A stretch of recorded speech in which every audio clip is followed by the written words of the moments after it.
আসসালামু আলাইকুম। Welcome to my channel. সুপ্রিয় শিক্ষার্থী, কেমন আছো সবাই? নতুন আরও একটা ভিডিওতে তোমাদের সবাইকে স্বাগতম। আমার চ্যানেলে যদি নতুন হয়ে থাকো, প্লিজ চ্যানেলটি সাবস্ক্রাইব করে দাও ও ভিডিও নোটিফিকেশন পাওয়ার জন্য পাশে থাকা বেল আইকনটি ক্লিক করে দাও। চলো এবার ভিডিও শুরু করা যাক। সেশন 2, ই-কমার্সের শ্রেণীবিন্যাস। ব্যবসা বাণিজ্য বা কেনাবেচায় ডিজিটাল মাধ্যম ব্যবহার করা দিনে দিনে বাড়ছে।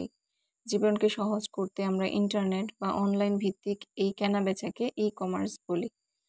অর্থাৎ ই-কমার্স বা ইলেকট্রনিক কমার্স একটি ব্যবসায়িক মডেল যেখানে পণ্য এবং সেবার বিনিময় ইন্টারনেট বা অনলাইন মাধ্যমে হয়। আচ্ছা, এই ই-কমার্স শব্দটা আমরা অনেকবার শুনেছি, তাই না? গত শ্রেণীতে, আবার গত সেশনে।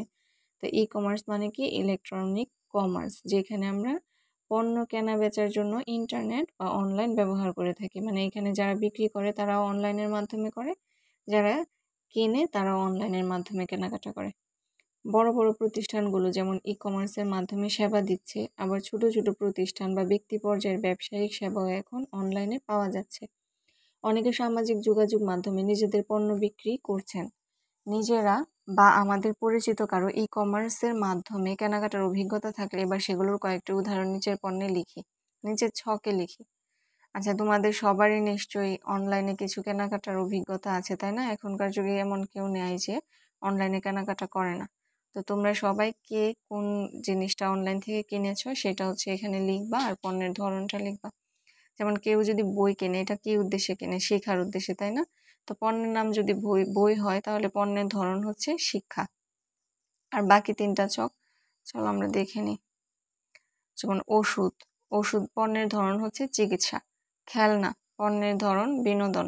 মোবাইল পণ্যের ধরন ইলেকট্রনিক্স। তো আমরা খেলনা যে পণ্যগুলো কিনি, এগুলো কিসের জন্য কিনি? বিনোদনের জন্য, তাই না? আর ওষুধ কখন কেনা হয়? যখন কারোর রোগ হয়। তো এটার ধরনটা হচ্ছে চিকিৎসা। আর মোবাইল তো একটা ইলেকট্রনিক ডিভাইস, সেটা আমরা সবাই জানি।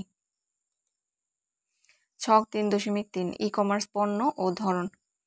উপরের তালিকায় যেসব পণ্যগুলো ডিজিটাল মাধ্যমে ব্যবহার করে কেনা হলো তার সবই ব্যবসায়ীর কাছ থেকে কিনেছি।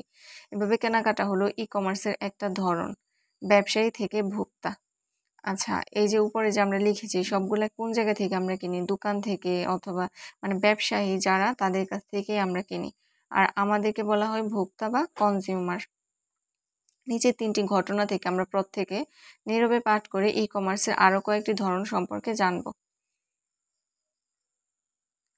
ঘটনা 1।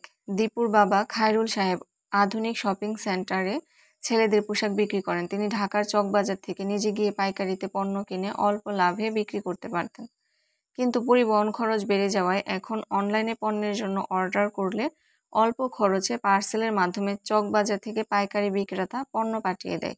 ফলে খায়রুল সাহেব আগের মতোই অল্প লাভে পণ্য বিক্রি করতে পারছেন। আচ্ছা, এখানে কি হলো? খায়রুল সাহেব একটা শপিং সেন্টারে ছেলেদের পোশাক বিক্রি করে। তো উনি যে পোশাকটা বিক্রি করে সেটা তো আনতে হয়, উনি আনে ঢাকা থেকে, এবং সেটা অল্প লাভে বিক্রি করে। কিন্তু এখন ঢাকায় যাওয়া আসা তো পরিবহন খরচ বেড়ে যায়, তো লাভটা অনেক অল্প হয়। তো উনি করে কি, পাইকারি বিক্রেতাকে অর্ডার করে, আর পাইকারি বিক্রেতা তাকে পাঠায় দেয় অনলাইনের মাধ্যমে অর্ডার করলে। তো এখানে উনি কি করছেন? উনি কিন্তু খায়রুল সাহেব নিজে একজন ব্যবসায়ী, এবং উনি যে কেনাকাটা করেন সেটাও কার কাছ থেকে করেন? ব্যবসায়ীর কাছ থেকে, তাই না? তাহলে এখানে কেনাকাটাটা কার কাছ থেকে কার হলো? ব্যবসায়ী থেকে ব্যবসায়ী। ঘটনা 2। সুজন সামাজিক যোগাযোগ মাধ্যমে বিজ্ঞাপন দিয়েছেন যে ঢাকা শহরের মধ্যে কেউ যদি ব্যবহৃত পুরনো ইলেকট্রনিক্স সামগ্রী বিক্রি করতে চান তাহলে যেন তার সাথে যোগাযোগ করেন। প্রায় প্রতিদিনই কেউ না কেউ সুজনকে জানালে তিনি ব্যবহারযোগ্য মালামাল পার্সেলের মাধ্যমে সংগ্রহ করেন। সংগ্রহকৃত মালামাল কিছুটা মেরামত করে পুনরায় বিক্রয়যোগ্য করা হয়। আচ্ছা, এখানে কি করেন? সুজন সামাজিক যোগাযোগ মাধ্যমে বিজ্ঞাপন দিয়েছে যে পুরনো জিনিস কেউ যদি বিক্রি করে। তো পুরনো জিনিস যারা বিক্রি করে, আমরা সাধারণত একটা জিনিস পুরনো হয়ে গেলে এটা আর ভালো না লাগলে আমরা অনেক সময় বিক্রি করে দিতে পারি, তাই না? তো সেক্ষেত্রে আমি কিন্তু কনজিউমার বা ভোক্তা। তো সুজন কি করছে? ভোক্তার কাছ থেকে কিনছে, আবার কিনে সে মেরামত করে আবার বিক্রি করে দেয়। তো সুজন যখন কিনছে তখন এটা কি হয়? ভোক্তা থেকে ব্যবসায়ী। আর সুজন যখন আবার বিক্রি করে তখন সেটা হয় কি? ব্যবসায়ী থেকে ভোক্তা। ঘটনা 3। তমালের মা অপরূপা বাসার জন্য একটা ফ্রিজ কিনেছিলেন, কিন্তু কিছুদিন ব্যবহার করে দেখলেন যে তার এর চেয়ে বড় আকারের একটি ফ্রিজ দরকার। তাই আন্নাফির মা সামাজিক যোগাযোগ মাধ্যমের আইডি থেকে কেনাবেচার একটি পেজে কেনা দামের চেয়ে কমে বিক্রির জন্য পোস্ট দিলে আগ্রহী একজন সেটি কিনে নিলেন। কিছুদিনের মধ্যে অপরূপা তারই মতো আরেকজনের কাছ থেকে সামাজিক যোগাযোগ মাধ্যম ব্যবহার করে নিজের জন্য পছন্দমতো একটি ফ্রিজ অল্প দামে কিনে নিলেন। তো এখানে কি হলো, একজনকে একটা ফ্রিজ ব্যবহার করলো কিছুদিন, তারপর তার আরেকটু বড় আকারের ফ্রিজ দরকার হলে সে বিক্রি করে দিল। আর যার কাছে বিক্রি করলো সেও ব্যবহার করবে। তাহলে এখানে কি হলো যে ভোক্তা থেকে ভোক্তা, কেনাকাটাটা হলো ভোক্তা থেকে ভোক্তা। তো এই প্রতিটি ঘটনা থেকে আমরা জানলাম যে ই-কমার্সের ধরন মূলত ব্যবসায়ী আর ক্রেতা বা ভোক্তার যোগাযোগের উপর ভিত্তি করে হয়। নিচের চারটি ঘরে উপরের তথ্য ও ডানের তথ্য সমন্বয় করে ধরন বা শ্রেণীকরণের নামে চারটি ঘরে লিখি। সবার সুবিধার জন্য প্রথম ছকটি পূরণ করে দেওয়া হলো। আচ্ছা দেখো এখানে কি বলতেছে যে নিচের চকের সাথে ডান দিকে তথ্য সমন্বয় করার জন্য, তাই না? এখানে এই যে উনি হচ্ছে ব্যবসায়ী আর উনি হচ্ছে ভোক্তা, এই দুইটা হচ্ছে সমন্বয় করে কি হয় যে ব্যবসায়ী থেকে ভোক্তা। আর বাকি যে ঘরগুলো আছে সেগুলো তোমরা পূরণ করবে। তো এইখানে ব্যবসায়ীর ভোক্তা মিলে হলো ব্যবসায়ী থেকে ভোক্তা। তাহলে এখানে কি হবে বলো তো? এইখানেও ব্যবসায়ী আছে, উপরেও ব্যবসায়ী, তাহলে এটা হবে ব্যবসায়ী থেকে ব্যবসায়ী।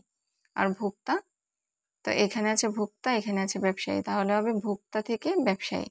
আর এখানে আছে ভোক্তা, এখানেও ভোক্তা, তাহলে এখানে হবে ভোক্তা থেকে ভোক্তা। তো তোমরা এটা একটু মিলিয়ে নাও।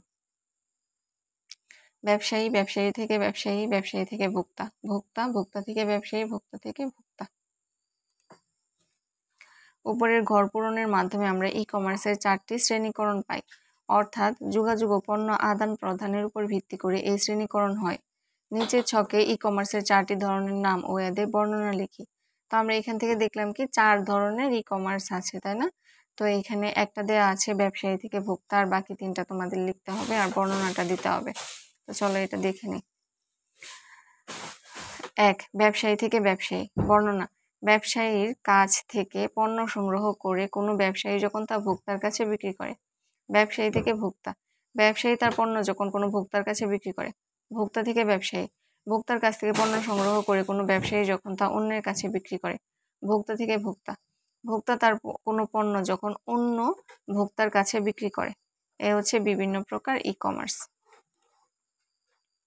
ক্রেতার চাহিদার উপর ভিত্তি করে ই-কমার্সের উদ্যোগ গ্রহণ করা হয়। চাহিদা বিবেচনা না করে ইচ্ছামতো ই-কমার্সের উদ্যোগ নিলে সফল হওয়া যায় না। এজন্য দরকার চাহিদা নিরূপণ ও পরিকল্পনা। যে কোনো একটা উদ্যোগ শুরু করলেই হবে না, তার আগে টার্গেট গ্রুপ ও প্রেক্ষাপট বিবেচনা করা জরুরি।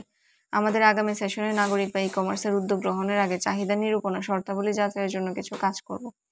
আচ্ছা, এখন তো আমরা জানলাম যে অনলাইনে কেনাকাটা করা যায়, ব্যবসায়ী হওয়া যায়, ভোক্তা হওয়া যায়। তো এখন আমরা এটা জানার সাথে সাথে যদি বলি যে আমি অনলাইনে বিজনেস করব, তাহলে কিন্তু এটা হবে না, তাই না? কোনো একটা উদ্যোগ শুরু করার আগে আমি যেই বিষয়টা নিয়ে কাজ করব বা যা বিক্রি করব, এটা টার্গেট গ্রুপ কারা, মানে কারা আমার কাছ থেকে পণ্যটা কিনবে, সেটা বিবেচনা করাটা অনেক বেশি জরুরি।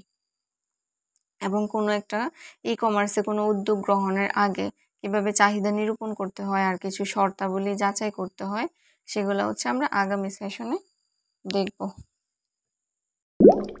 ভিডিও শেষ করার আগে যারা চ্যানেলটিকে সাবস্ক্রাইব করোনি, প্লিজ চ্যানেলটাকে সাবস্ক্রাইব করে দাও এবং পাশে থাকা বেল আইকনটিকে ক্লিক করে দাও।